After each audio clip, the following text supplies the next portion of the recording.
لبيك اللهم لبيك لبيك لا shalay ayay u bilaabatay gudashada acmaasha xajka oo sanadani ay gudan doonaan qiyaastii dad ku dhow 60,000 guud ahaan wadamada islaamka ee dunida lagama iman balse dadka xajin doona waxa ay ka baxayaan gudaha Sacuudiga waa ajaanibta ku nool dalkaas iyo sidoo kale dadka u dhashay dalkaas ee da'doodu ay u dhaxayso 18 sano jir ilaa 65 sano jir 2.5 milyan oo xujeey ah kadib maanta waxa xajinaysa 60,000 farqi weyn ayaa u dhaxeeya muuqaalkani ayaa ku soo koobi doona guud ahaan muslimiinta maanta gudanaysa mid ka mid ah rugniyada ugu weyn ee acmaasha xajka daawada haddii ay tahay markii ugu horeysay muuqaalkay uu ku soo gaaro magacaygu waa Yaxye Maxamuud Maxamed ka codsan lahaa inaad igu soo biirto oo aad channelka subscribe saarto hagaag shalay waxaa bilowday gudashada acmaasha xajka sanadanna acmaasha waxaa gudan doonta qiyaastii dad ku dhow 60,000 oo xujeey ah waxaa shalay u bilaabantay safarka acmaasha wanaagsan ee 5 maalmood oo maanta laba ay u tahay waxaana ay gudan doonaan acmaasha xajka ka hor cudurka safmareenka ee coronavirus ilaa 2.5 milyan oo xujeey ah oo ka kala timid adduunka oo dhan ayaa iska xaadirin jirtay goobta ugu qiimaha badan islaamka si ay u ogaan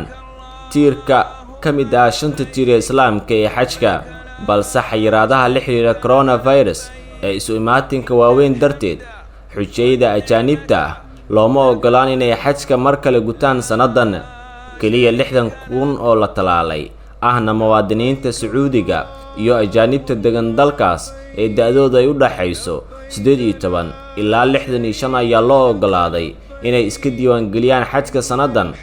sanad ka horna ilaa 10,000 oo muwaadiniin Sacuudi ah iyo dadka degan ee dalkaas ee ajaanibta ayaa loo ogolaaday inay gutaan waajibaadka xajka si dhul ballaaran ay u helaan malaayiinta xujeeyda ee sida caadiga sanad kasta u guta acmaasha xajka ayaa aaga dhulka masjidka xarameynka waxaa loo ballaariyay dhowr iyo 10 sano ee la soo dhaafay si weyn sanadkii 2015 Sacuudi Carabiya waxay shaacisay inay qaabishay in ka badan 95 milyan oo xujeey ah 50 sano ee la soo dhaafay waxaana ay sheegeen inay qorsheynayaan inay martigeliso 30 milyan oo xujeey ah sanad kasta sawirkaad arkaysaan waa isbedelka kala duwan ee xajka markii uu saameeyay COVID-19 iyo sida dadka ay u yaraadeen farqi weyn ayaa u dhaxeeya sidoo kalena waa sawir kale oo tilmaamaya in sanadba sanadka ka dambaysa xujeeyda muslimiinta ay sii kordhayaan لبيك لا شريك لك لبيك إن الحمد والنعمة لك والملك لا شريك لك لبيك اللهم لبيك النبي محمد صلى الله عليه وسلم وحو حجيي هل حج oo loogu magac daray xajjatul wadaa sanadii 10aad ee hijriya maalinkaas oo uu jeediyay dardaaran dhammaan muslimiinta aad u anfacay acmaasha xajka waxay bilaabataa maalinta 8aad ee bisha dulxaj oo ah bisha ugu dambaysa ee 12aad sanada hijriyada muslimiinta gudanaysa acmaasha 5 maalmood ayay waxay dawaaf ku maraan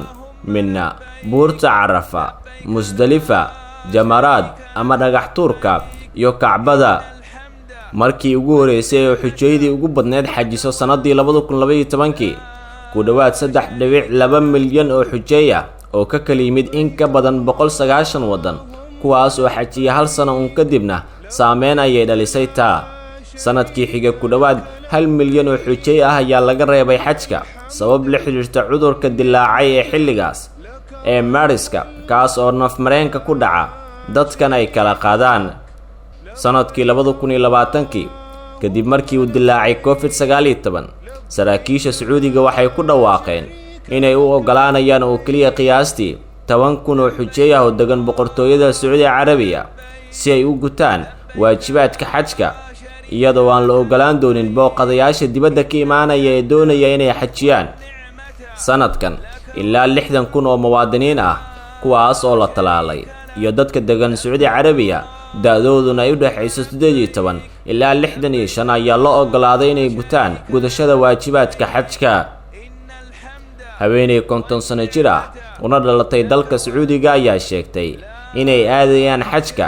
iyadoo ay la socdaan koox dumar oo kale kadib markii Sacuudigu uu ogolaaday dumarka inay iska diiwaan galiyaan xajka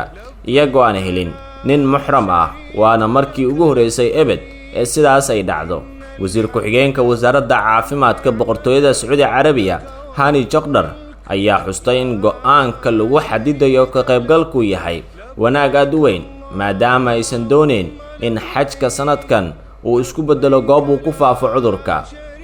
markay xujayda dhameystaan rugnida istaagidda banka Carafo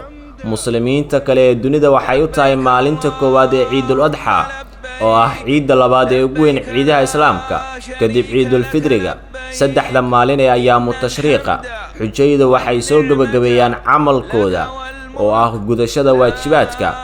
muslimiintana saddexdaas maalin wali waxa u socota dabaaldega ciidda Carafo muuqaalkeeni aynu kaga hadlaynay Makka iyo sidoo kale gudashada acmaasha xajka waa naga inta daawade haddii ilaa iyo dhamaadka aad la joogtay waxaan ka codsanayaa inaad muuqaalkani ka falceliso nabadgelyo لبيك اللهم لبيك لبيك لا